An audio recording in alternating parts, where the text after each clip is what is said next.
Hello students. Last time we have studied the fine structure of PD and SP configuration with LS coupling, and we have also drawn the diagrams of the fine structure, and we have seen how the different terms they are separated and how to calculate the term difference between the two spectral terms. Now today we are going to study further the Landé interval rule, and also we are going to see the details of helium spectra. So first of all, let us discuss about the Landé interval rule. Now according to Landé's interval rule, for a given triplet means for the given value of S and L, you know that depending on the value of S and the value of L, we can have the different triplets. So S is equal to 1, that defines a triplets term, and depending on L, whether it is having value 0, 1, 2, 3, etc., we have the triplet terms like S, P, D, F and so on. So for a given triplet, that is for a given S and L, each fine structure term difference is proportional to the larger of the two J values. So what does it mean? If you consider any two adjacent terms, so the fine structure term difference, it is proportional to the larger of the two J values. Larger of the two J values means whatever the two adjacent terms you have considered, that means triplets you have considered, one which is having higher value of J. So the term difference will be proportional to that value of J. So this is the meaning of Landé's interval rule. Or in other words, we can define Landé interval rule as the separation in the energy of adjacent levels of a given multiplet is proportional to the total angular momentum quantum number, that is J, of the level of higher energy. Higher energy, of course, the J value, the triplet term for which J value is higher. So the same Landé's interval rule we can define in terms of these larger of the J value. Now the rule, this Landé's interval rule, it is very useful in determining the values of J that are to be assigned to observed levels. So whatever the observed level in a particular spectra, how to assign J values, that one can solve by using this Landé's interval rule. Okay, now we shall go to the theoretical proof of Landé's interval rule. One can prove this Landé's interval rule from the earlier derivations, which I have already explained in my earlier video. So if you remember, in my earlier video, I have defined the terms, that is the energy terms in terms of the equations of gamma 1, gamma 2, gamma 3 and gamma 4, and these equations we have used for defining the fine structure for a particular configuration, and we have already defined it for PD configuration and SP configuration. Okay, so the gamma 1 equation and gamma 2 equation, so these two equation gives you the earlier fine structure separation, that means the separations among the singlet and triplet terms, and the next equation which we have already derived using the two gamma equations, that is gamma 3 and gamma 4. So if you derive that, if you remember that equation of gamma 3 plus gamma 4, that gives the separation among the components of triplets. So in the last video I have explained that. That means, for example, the separation among the components may be A, 2A, minus A, whatever it may be. Okay, so that can be calculated by just defining or deriving the value of gamma 3 plus gamma 4. And this equation, if you remember, we have already seen this equation, gamma 3 plus gamma 4, that is equal to 1/2 A. in bracket j in bracket j plus 1 minus L in bracket L plus 1 minus S in bracket S plus 1. So for a given triplets, if you substitute these values of j and L and S, then you can find out the particular term separation or the component separation. So whatever the separation among the components, we can find out by this equation of gamma 3 plus gamma 4. Okay, so let us try to prove this Landé's interval rule with the help of some theoretical representation. So we shall consider this equation in order to prove this Landé's interval rule. Now the separation among the components of triplet we can find out from this equation gamma 3 plus gamma 4. In order to prove this relation, we have to consider two values.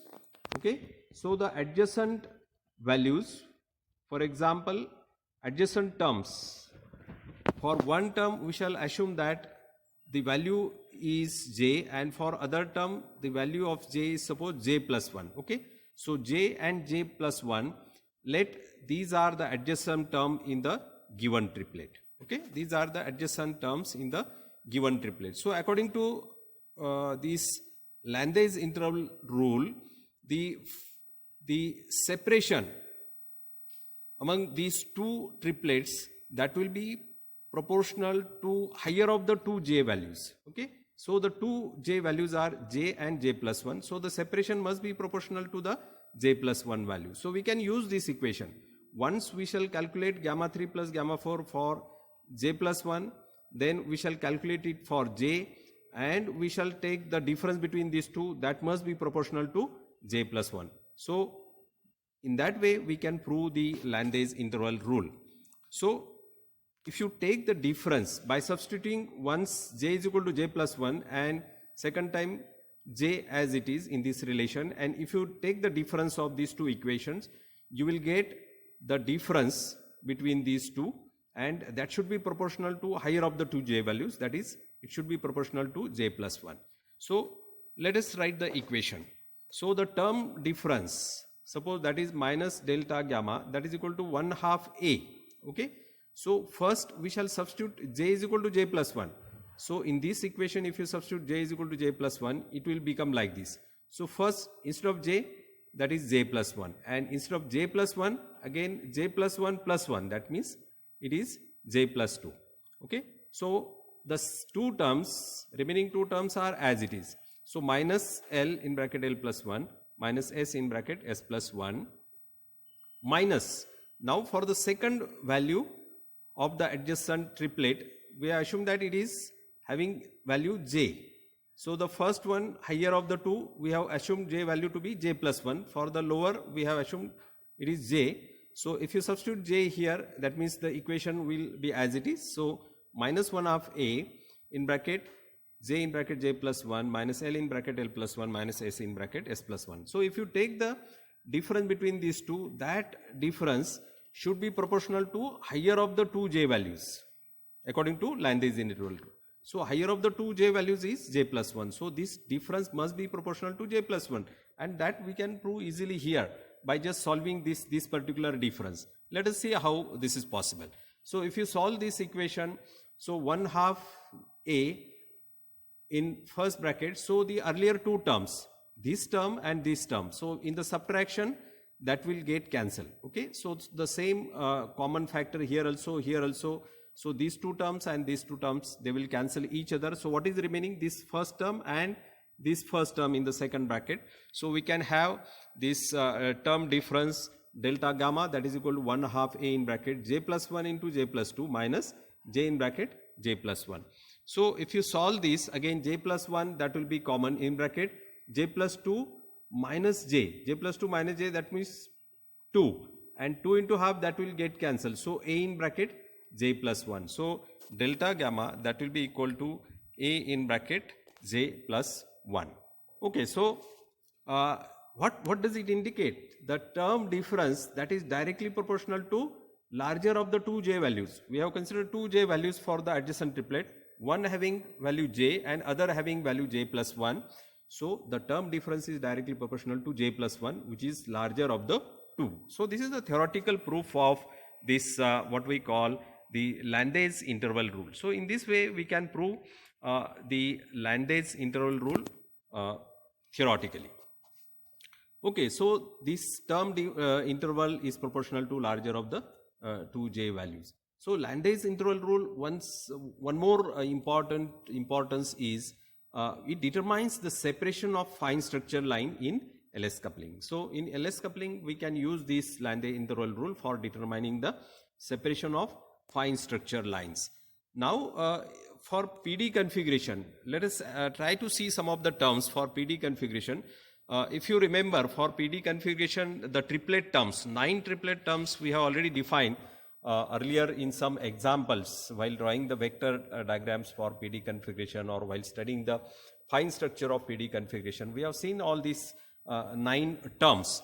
So there we have seen that the 3 triplets, for example, triplet P0, triplet P1, triplet P2. This is the first one, this is second one, and this is third one. So triplet D, triplet F, and triplet P. These are the 3 triplet terms, each having 3 different components. Okay.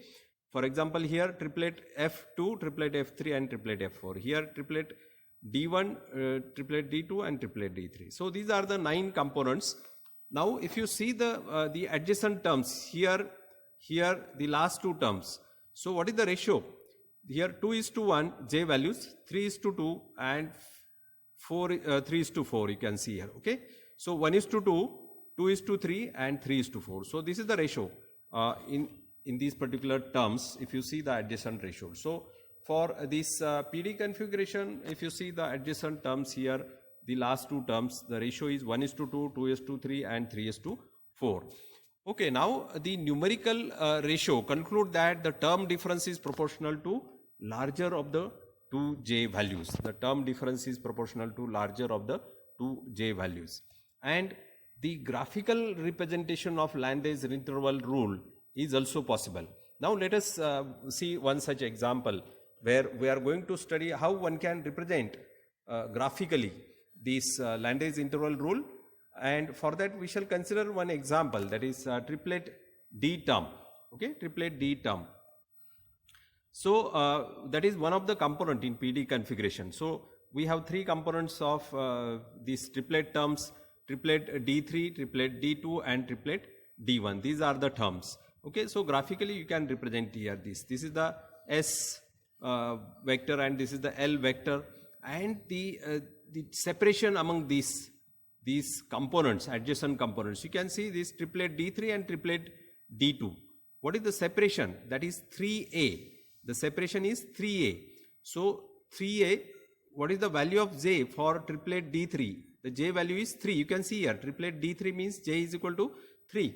So the term difference between these 2 adjacent values, according to Landé's interval rule, that should be proportional to the larger of the 2 j values. So here j value is 2, here j value is 3. So the term difference here is 3a, which is proportional to the larger of the 2 j values. Here j value, larger j value is 3, so it is proportional to this larger j value. Therefore it is 3a. Okay. So see this term difference between triplet D2 and triplet D3. Okay. This is the term difference 3a. And if you consider this pair again, triplet D1 and triplet D2, which one is having larger j values? This first term. Okay. Triplet D2 is having larger j value and it is 2. So the term difference is 2a. It is proportional to the larger of the 2 j values, that is 2. So this is what the Landé's interval rule you can graphically represent for triplet D2, D3 term. And this fine structure separation, as you know, from the imaginary center of gravity line, this separation of triplet D3, that is 2a. And if you remember, we have used that equation gamma 3 plus gamma 4 in order to calculate that particular difference. And once again, I can just show you one of these value. For example, triplet D term, you know that S is 1, because triplet term, that means S is equal to 1. It is D, therefore L is equal to 2. So S is equal to 1, L is equal to 2. So L plus S up to L minus S. So L plus S, 2 plus 1, that is 3. L minus 1, that is 2 minus 1, that is 1. So J values are 1, 2, 3. So these are the 3 different J values for this S and L. Now the components of the triplet, as I have mentioned here, triplet D3, so triplet D1, D2, D3. Okay. So first, if you consider triplet D1, this one, so how far it is away from this particular imaginary line, that one can easily find out by the equation gamma 3 plus gamma 4.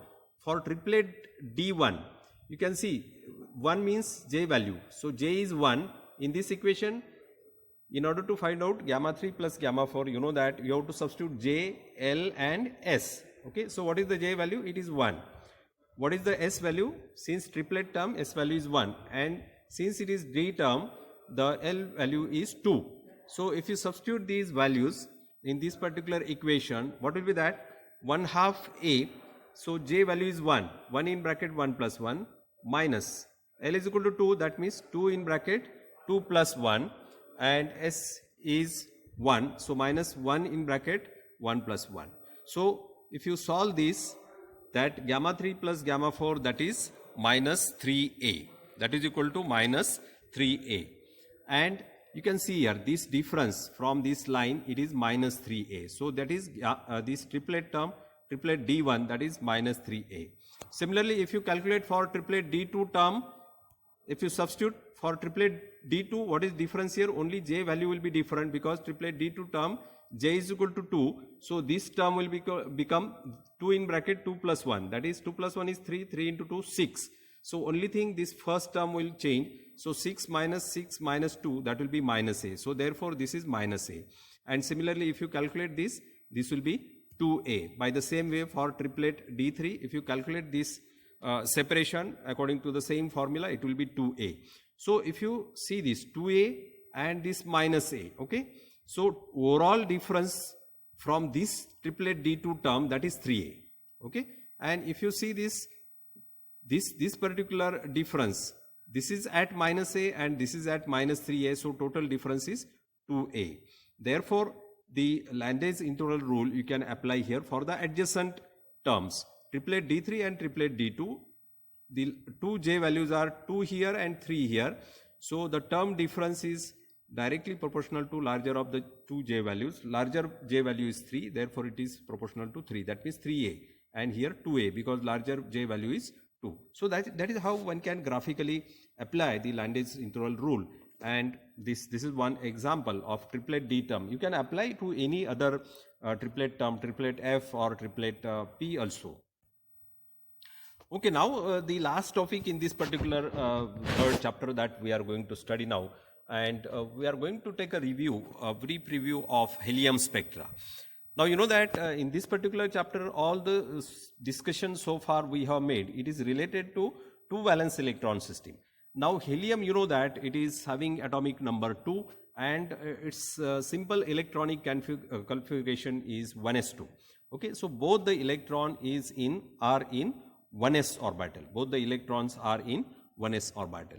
So the 1s2, for 1s2, so what is the value of this S and L?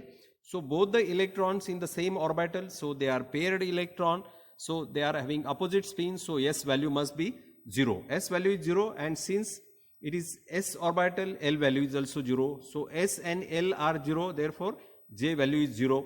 So how you can define the term related to this 1s2 state? You can define is the S value is 0, therefore it is singlet term. Multiplicity is 1, 2s plus 1. So S is 0, so it is 1. Multiplicity is 1, so therefore 1 here. And since the S value is 0, so L value is 0, therefore the later use S, and J value is 0. So 1s0, that represents the ground state of this particular electron, or this particular, for helium atom, this is the ground state. 1s0, you can represent it as a ground state. Okay, so now assuming that one of the 2 electrons, so there are 2 electrons in this particular state. Okay, helium first orbit, 2 electrons are there. So out of these 2 electrons, any one of the electron can be excited. For example, very next excited state for any one of these electron, that will be 2p orbit, and that will yield a configuration 1s 2p. So first electron remain in the same orbital, that is 1s orbital, and one electron go to the higher orbital, that is 2p orbital. So the configuration in that case will be 1s 2p. So when you consider such system having configuration 1s 2p, so in that particular case, for s and p electron, for s electron L is equal to 0, for p electron L is equal to 1. Therefore here what are the L values? L value is L plus 1 up to L minus 1, L plus L1 plus L2 up to L1 minus L2. So here L1 is 0, L2 is 1, so L value will be 1.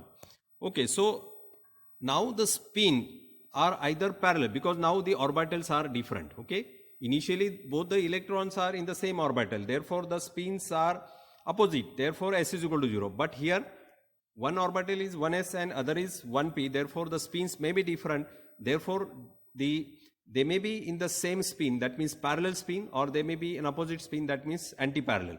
So s value, total spin momentum, that will be either s is equal to 1 or s is equal to 0. For anti-parallel s will be 0, for parallel s will be equal to 1.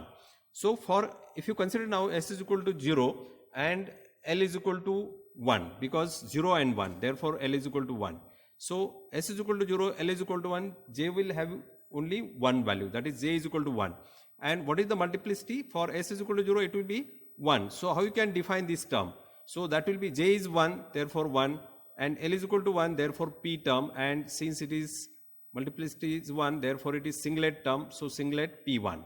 That is the term here for this orbital 1s 2p configuration of helium atom, when one electron is in p orbital, one is in s orbital. Okay, so similarly if you consider now s is equal to 1, second condition. Okay, earlier we have considered here s is equal to 0, now s can be also 1, s is equal to 1, L is equal to 1. So what will be J values? L plus S up to L minus S. L plus S is 2, L minus S is 0. So 0 to 2, that means 0, 1, 2. These are the three possible values of J. So S is equal to 1, therefore multiplicity is 3, and therefore it is a triplet term. J value 0, 1, 2, L value 1, therefore triplet P term, triplet P 0, 1, 2. These are the three triplet P term for 1s 2p orbital when s is equal to 1 and this L is equal to 1. Okay, so singlet term and triplet term both are observed when one of the electron is in p orbital and one electron in s orbital. So like this you can assume number of combinations, one electron in 1s and other in 2p, 2s, whatever it may be, 3p, 3d, whatever it may be. Okay, so accordingly the singlet and triplet terms will be different and there can be different possible term. But remember, only according to the selection rule, whatever the possible transitions which are allowed, only that will be legal transitions or terms associated with the helium spectra. So if one of the two electron is promoted to excited configuration, then the resulting states are singlets and triplets, as I mentioned. And according to Hund's rule, if you remember, the triplet states lie lower than the corresponding singlet states. So the level, according to the level, it is obvious that the triplet states are in a downward state as compared to the singlet state. So singlet states lie upper, whereas the triplet state lie lower in the diagram. Now you can imagine such different configurations. So this is the original configuration. In this particular table, I have shown here some of the few configurations here. The original configuration of helium atom 1s2. So only one, that is the ground state, 1s0, that is represented by this particular term. Okay, so we have this column. Normal configuration is 1s2, the excited configuration. So for normal configuration, the term is 1s0. And for the excited configuration, you can see now the second is the one electron is in 1s, second is in ns. So n means the next s orbital. So it may be 2s, 3s or 4s. Accordingly, the terms will be 1s0, 3s0, 3s1 and so on. If one electron is in 1s and another is in np, n means 2p, 3p, 4p and so on, n is equal to 2, 3, 4 and so on, the singlet term will be 1p1 and triplet terms, for example, triplet p012 and so on. So similarly, if we have one electron is in S and other in D, the n values, for example, 3, 4, 5, the terms involved will be, singlet term will be 1, D2 and triplet D1, 2, 3. So you can calculate these terms depending on the configuration. So there can be several such configurations, okay. There can be several such configuration depending upon such a excitation of one of the electron, either in its S, P, D, F and so on, orbital, excited state orbital. So accordingly, each particular set will create some of the states terms are singlet terms, some of the terms are triplet terms. So the combination of terms can be either singlet terms and triplet terms. Therefore, helium atoms in singlet states, they are called as, that means anti-parallel spin, they constitute parahelium. That particular state of helium, that is called as parahelium, where we have singlet states which represent the anti-parallel spin. Similarly, the second, where the triplet states are there, that means we have parallel spin, S is equal to 1, parallel spin. So triplet state, parallel spin, that means S is equal to 1, and that will constitute a state of helium that is called as orthohelium. So the spectra of helium, you can think in two different states, you can say either parahelium or orthohelium. Parahelium, that means S is equal to 0, it represents the electron spins are anti-parallel, and orthohelium means S is equal to 1, the electron spins are parallel. So let me represent all these terms here. For example, first of all, parahelium. This is the ground state.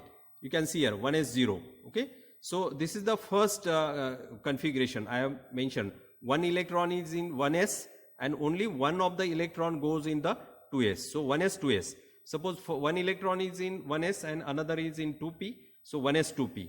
Similarly, 1s, 3s, 1s, 3p, 1s, 3d and so on. So we have considered in this way the excitation of only one electron, and this way these are the different possible configurations, and the singlet terms involved are 1s0, 1p1, 1s0, 1p1, 1d2 and so on. You can calculate this. Just one example I have mentioned for 1s, 2s, and we have defined this particular singlet term. So in the same manner you can find out the singlet terms involved for the rest of the excited levels also. So all these singlet terms that will constitute a state in a helium spectra, that is called as a parahelium. Okay, that is called as a parahelium. Now another, that is orthohelium. Orthohelium, that means spins are parallel, S is equal to 1. That will constitute another state that we call as a orthohelium. So this is orthohelium. Now for orthohelium, 1s, this particular state of the two electron, it is prohibited, not allowed. Why not allowed? Because the spins are parallel, and according to Pauli's exclusions principle, all the four quantum numbers cannot be same. Therefore the spins, both spins parallel, that means last quantum number same for both the electron, that will not be possible here. Therefore this is not the allowed state. Okay, for the 1s0, this state is not allowed in orthohelium. So the first one, that is triplet S1. You can see here all the terms we have represented here are triplet because S is equal to 1.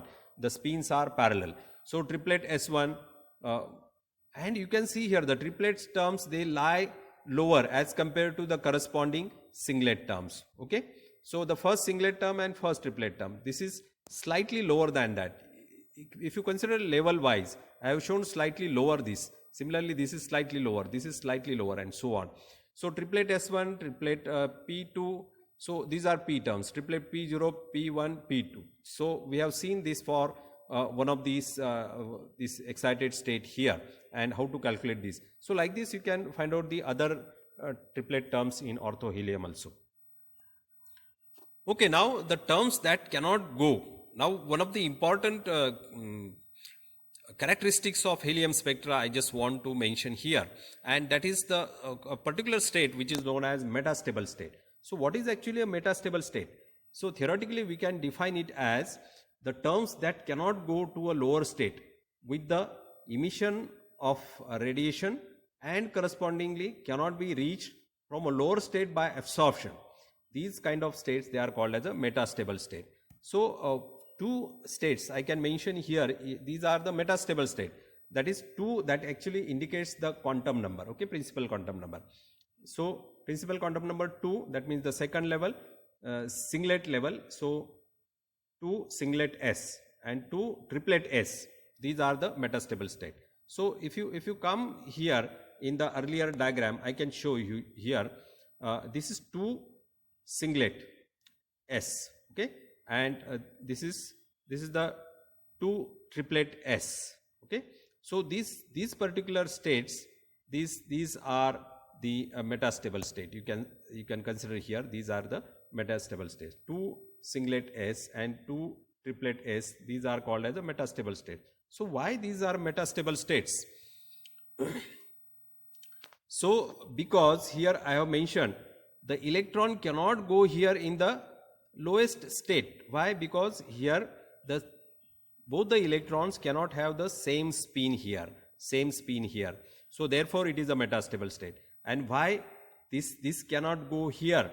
Because in this particular case, the delta L, that should be plus or minus 1. Delta L, that should be plus or minus 1. So here the S orbital, here also S orbital. So L value is same, L is equal to 0. So delta L cannot be plus or minus 1. Therefore this particular transition is not allowed, and therefore this reverse transition is not allowed. Therefore that particular state is also a metastable state. So metastable state, there will be no emission of radiation and correspondingly cannot be reached from the lower state by absorption. These states are specifically the metastable state in case of the helium spectra. So there are some cases where these transitions are possible. For example, the triplet term. So triplet S, you can go to the one singlet S transition, and that can be caused by collision. So the spins can be changed. So that can be caused by collision with other atom. So when the helium molecule is just moving rigorously, and it may have collision among the different atoms with itself, then or having collision with the wall of the container, then this will create a distortion and the electron structure of the atom, and will allow change of spin to occur. Change of spin, that means here you know that in the orthohelium the spins are parallel. So because of the collision with other atom or wall, one of the electron, its spin may change, so they will become anti-parallel, and the orthohelium will be converted into parahelium. Okay, so that kind of transition is possible here. So this is an exception, one can say.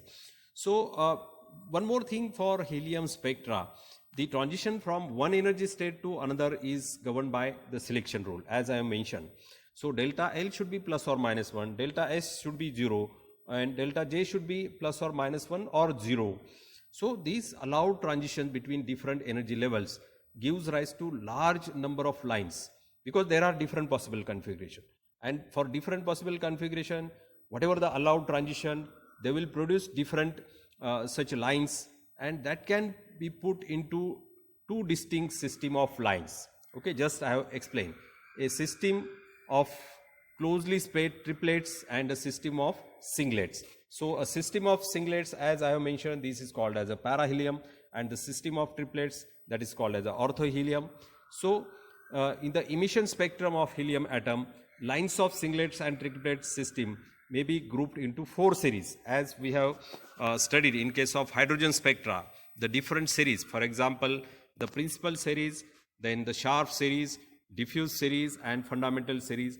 This can be also grouped. The different lines can be also grouped here for helium atom into these 4 different groups: principal, sharp, diffuse, and fundamental. So that is what the main characteristics of this helium spectra, and it is rather different than the earlier one, that is for one valence electron system, just like hydrogen or sodium that we have considered. It is totally different. And as we go from the smaller system, that means 2 valence electron system, 3 valence electron system, and the elements with higher atomic number, so the spectra will become more and more complex, and there is a need to adopt certain different types of calculations and methods for understanding this kind of spectra.